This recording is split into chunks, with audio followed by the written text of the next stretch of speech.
यीशु ने कहा, अगर कोई मुझे प्यार करता है तो वो मेरे कलाम पर अमल करेगा और मेरा बाप भी उसे प्यार करेगा और हम उसके पास आएंगे। Hallelujah, hallelujah, hallelujah, hallelujah. खुदावंद आपके साथ हो, आपके साथ ही हो। अंजील जलील मुकद्दस यूहन्ना के मुताबिक।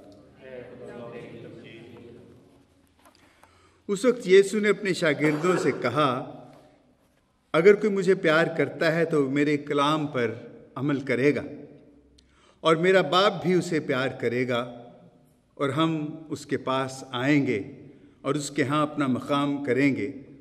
जो मुझे प्यार नहीं करता वो मेरी बातों पर अमल नहीं करता, और जो कलाम तुम सुनते हो वो मेरा नहीं बल्कि बाप का है जिसने मुझे भेजा है।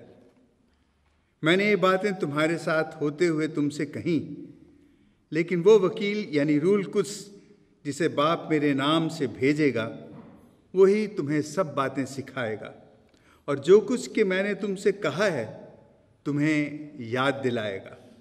और मैं तुम्हें सलामती दिए जाता हूँ, अपनी सलामती तुम्हें देता हूँ। जिस तरह दुनिया देती है उसी तरह मैं नहीं देता। तुम्हारा दिल ना घबराए और न डरे। तुम सुन चुके हो कि मैंने तुमसे कहा कि मैं जाता हूँ कि तुम्हारे पास फिर आता हूँ।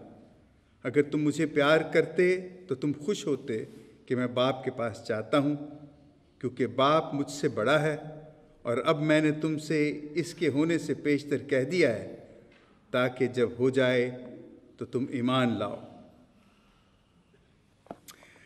अंजील जलील के वसीले से हमारी खताएं माफ़ की जाएं। तशरीफ़ रखें।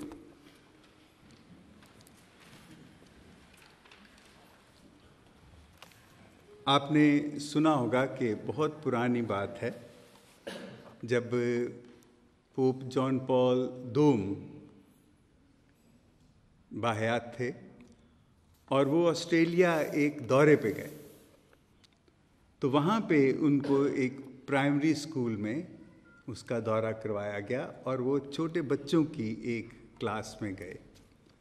तो वहाँ बच्चे ढेर से थे, बड़े खुश हुए और एक बच्ची ने हाथ उठाया कि मैं एक सवाल करना चाहती हूँ। और उसने कहा कि मैंने सुना है कि आपके महल में 120 कमरे हैं, क्या ये सच है? तो उन्होंने जवाब दिया कि बेटा मुझे तो नहीं पता कि मेरे महल में कितने कमरे हैं, लेकिन मुझे ये पता है कि तुम्हारे दिल में एक कमरा है जहाँ यीशु रहता है और उसको मिला करो कभी कभी। बच्ची को शायद उस वक्त तो वो बात समझ नहीं आई होगी, लेकिन जब वो बड़ी हुई होगी तो उसे समझ आई होगी। मैं इस बात को आपके साथ दोबारा ये दोहराऊंगा। एक मुल्क है जनूबी एशिया में और बहुत खूबसूरत और छोटा सा मुल्क है। आप बस का एक टिकट लेके उसके एक सिरे से दूसरे सिरे तक तकरीबन चंद घंटों में या शायद 1-1.5 घंटे में पहुंच जाते हैं। उसका नाम सिंगापुर है। बहुत खूबसूरत, साफ सुथरा, दुनिया का साफ तरीन मुल्क जो है वो सिंगापुर है, क्योंकि वहाँ पे ना तो कोई थूक सकता है, ना कोई कागज़ फेंक सकता है, ना हमारा सिगरेट पब्लिक में पी सकता है और उसका गुल झाड़ सकता है, उनको सज़ा होती है। ना च्युइंगम खा सकता है, च्युइंगम खाना वहाँ जुर्म है। बहुत साफ उन्होंने रखा है, लेकिन वहाँ पे एक छोटी सी चीज़ है जिसको डेंगू मच्छर कहते हैं, उसको वो काबू नहीं कर सकते। वो आ जाता है और उसके लिए इतनी हिफाजती इंतज़ामात करते हैं, लेकिन इसके बावजूद सिंगापुर से डेंगू को ख़त्म नहीं कर सके। पोप साहब ने उस बच्ची को कहा कि आपके दिल में एक छोटा सा कमरा है जिसमें यीशु रहता है। देखें, हम सब के पास खुदा ने हमें जो दिल दिया है, और उसने दिल से ही बात की। आप जानते हैं कि जब माँ के पेट में बच्चा बनता है तो सबसे पहली चीज क्या बनती है? दिल। दिल जो है वो धड़कना शुरू होता है और वो पल्स जो है वहां से चलनी शुरू होती, और फिर उस दिल के गिर्द सारा जिस्म बनता है। और आप देखें कि जितने बड़े बड़े आलिम फाजिल लोग थे, शायर हजरात थे, दिल की बात उन्होंने बहुत की। तो अपने सारे दिल, अपनी सारी जान, अपनी सारी अक्ल और अपनी सारी ताकत से खुदा को, खुदा भी कहता है अपने दिल से, मैं उनके जिस्म से, बदन से पत्थर का दिल निकाल के गोश्त का दिल डालूंगा, और तब वो मेरे लोग होंगे और मैं उनका खुदा हूंगा। दिल की बात है। और देखिए, हम जो हैं इस दुनिया में जो जिंदगी गुजारते हैं, अपने दिल के हाथों ही मजबूर हैं। हमारी ख्वाहिशात, हमारी तमन्नाएं, हमारा लालच, हमारी चीज़ों की हवस सब दिल से ही शुरू होती है। और दिल वो जगह है जहाँ खुदा रहता है। और ये पोप साहब ने बिल्कुल बजा फरमाया कि खुदा के रहने की जगह हमारा दिल है। अभी हमने जो दूसरी तिलावत पढ़ी, वहाँ कोई हैकल नहीं थी, क्योंकि हैकल तो हर शख्स के दिल में मौजूद है जहाँ खुदा रहता है।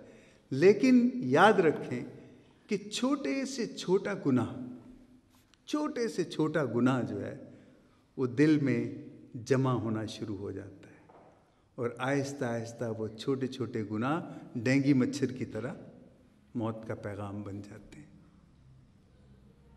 ये हम परवाह नहीं करते, हम बहुत छोटे छोटे गुनाह उनको दरगुजर करते हैं, लेकिन हम नहीं जानते कि वो दिल के अंदर जमा हो रहे हैं।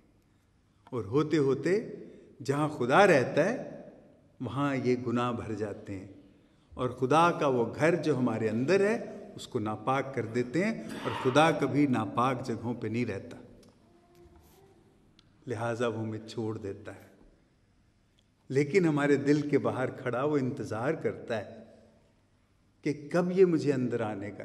देखिए, ये भी बड़ी अजीब बात है। खुदा कादिर मुतलिक है, वो ज़बरदस्ती भी हमारे दिल में घुस सकता है, लेकिन ऐसे नहीं है।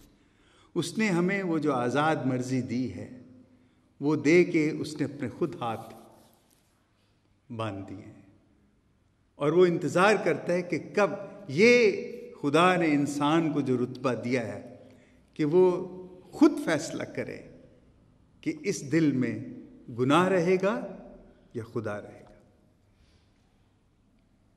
ये बड़ी सोचने की बात है, और मैं ये आम सी बात कर रहा हूँ, लेकिन ये सच है कि गुनाह और खुदा साथ साथ नहीं रह सकते।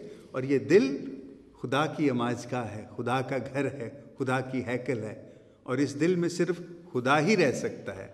और हम ये छोटी छोटी आलाइशें, ये छोटी छोटी बदियाँ या बड़ी बदियाँ, इनको वहाँ ना आने दें। देखिए, गिरजा कितना साफ हम रखते हैं, सिर्फ इसलिए कि ये खुदा का घर है। हमारा दिल भी खुदा का घर है ना, तो उसको भी उसी तरह साफ रखना चाहिए। और यीशु जब कहता है कि जो मुझे प्यार करता है वो मेरे कलाम पे, अब प्यार तो उसी वक्त करते हैं कि जब वो दिल में रहेगा। अगर यीशु दिल में नहीं है तो मेरे दिल में उसके लिए प्यार तो नहीं होगा। और यीशु कहता है कि अगर तुम मुझे प्यार करते हो, वो कहता है अपने दिल को साफ करो ताकि मैं वहां रह सकूं। अगर तुम मुझे प्यार करते तो तुम मेरी बातों पे अमल करोगे।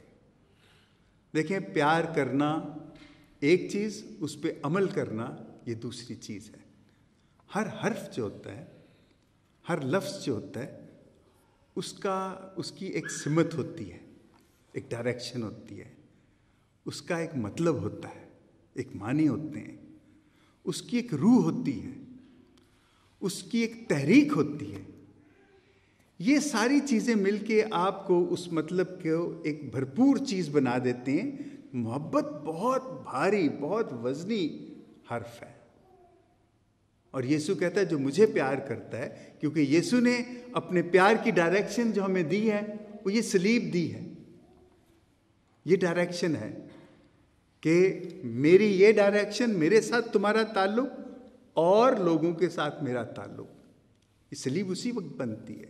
ये सिमत उसने दी है हमें, ये है डायरेक्शन जो उसने। और इसके मानी क्या है कि जब ये दो पलड़े मिलते हैं, कता करते हैं, काटते हैं, एक दूसरे को कट करते हैं, इसको कुर्बानी कहते हैं। कुर्बानी हमेशा किसी चीज को छोड़ के, किसी चीज को काट के, किसी चीज को रद्द करके दी जाती है। और सलीब हमें बार बार याद दिलाती है कि ये कुर्बानी, देखो ये कुर्बानी है और ये कुर्बानी हमने देनी है। उस कुर्बानी के बगैर तो मुझे प्यार नहीं कर सकते। खुदा से प्यार, इंसानों से प्यार।